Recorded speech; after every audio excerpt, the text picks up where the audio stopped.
In the common narration of the African child, the idea that it is a blessing to be born a boy, a taboo to be born a girl, has been cultivated through time, having relevance, importance, and respect assigned to you upon the revelation of your gender at birth. As times changed, chains broke over the mindsets governing stagnant cycles, so that gender no longer mattered, so that as a child you were received with open arms, so that you never felt less than, inadequate, or insufficient. Time, however, did not change everyone.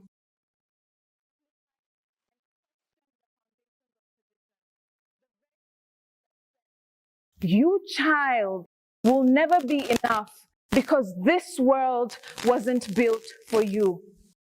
My name is Kimi Bwonya, and I will be telling you 2 stories.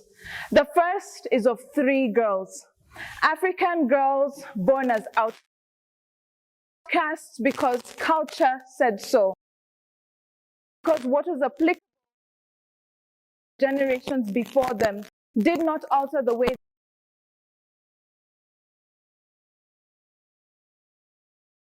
made many uncomfortable. It made them question their motives, their intentions, their passions. Tradition had so firmly.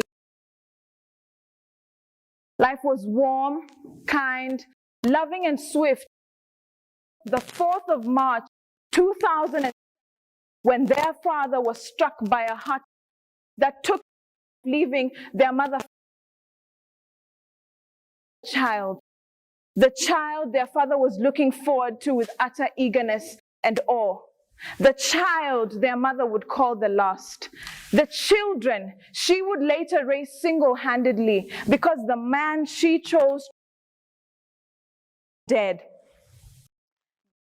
Passing a murder charge, and then court battle, and then violent threats upon her life and the lives of her children. She found herself on the front line of a battlefield, and in the grasp of her arms, she held them, singing sweet psalms in their ears as her back bore the bullets and the around her. 11 years later, my sisters and I were introduced to our father's side. 11 years because our mother knew that she had to nurture our hearts ocean without teaching us how. 10 years, we met our grandparents. Used to describe the hug that my grandmother gave me as she held me in her desperate, yearning arms. For many, many years, she had waited to see the remnants of her son so that she could see him in them. And she did.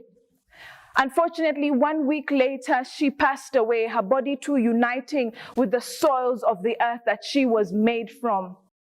Every demise would reveal the layers to the core of a vain disappointment in my sisters and I.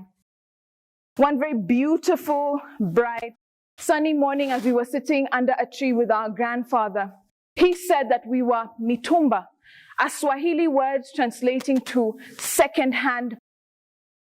My aunt, his daughter, who was hanging laundry, turned around and asked him to reiterate what she assumed was confusion.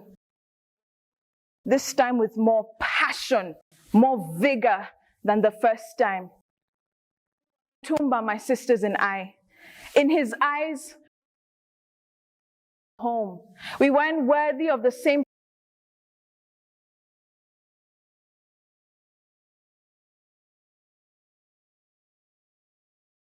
Spoke to us about, without any regard to what our interests and our passions. My older sister, me, a lawyer, and my younger sister, Letty, a doctor.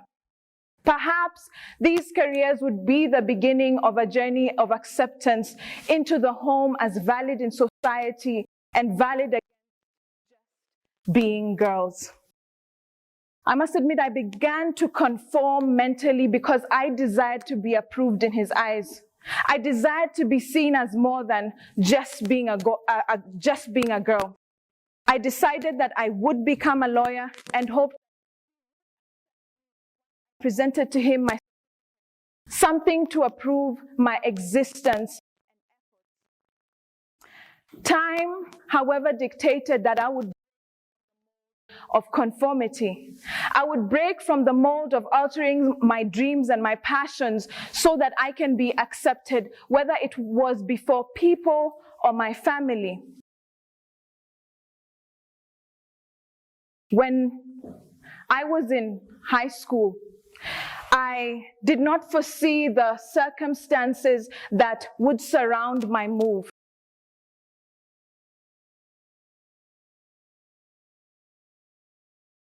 Title to overshadow you as you stand of your potential.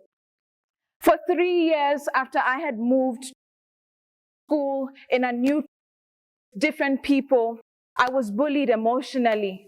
I became a slave to the emotions of my oppressors, and I was instigated, I was insulted, and I was ganged upon. A lot out as a student at the time because I was vulnerable and I did not know how to stand up for myself. I did not know who I was and what I, because every time, again, however, would dictate that I would break from that mold. I would break from the mold of conforming to the things and the mindsets and the people that were around me and how they wanted me to show up in the world. Time again would a blank piece of paper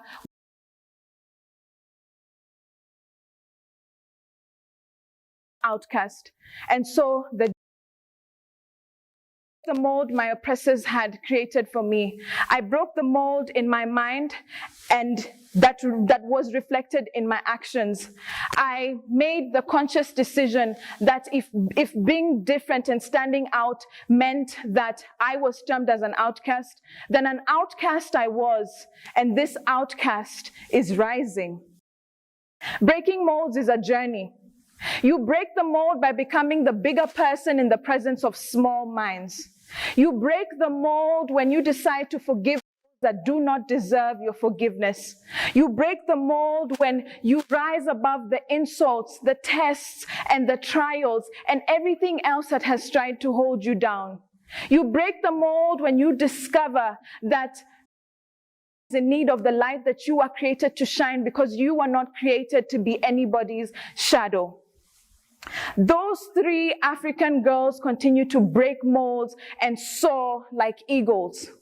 They continue to become more than the limitations of society and than the demarcations of culture and tradition.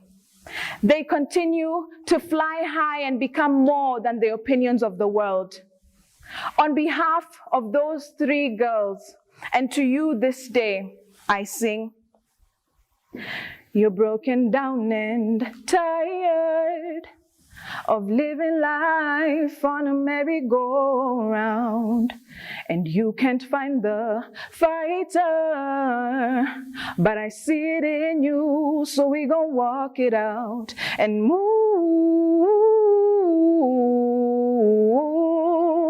mountains. We gon' walk it out and move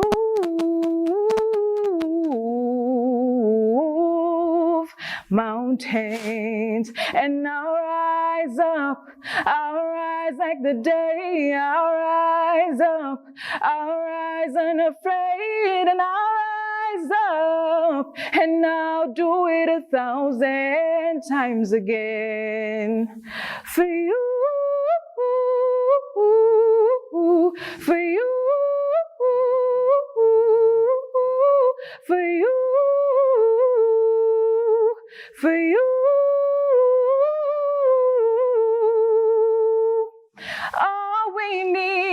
All we need is hope and for that we have each other, and for that we have each other. We will rise, oh, we will rise, oh, up, we'll rise, and I'll rise up, I'll rise like the day, I'll rise up, I'll rise unafraid, and I'll rise up, and I'll do it 1,000 times again. For you, for you, for you, for you.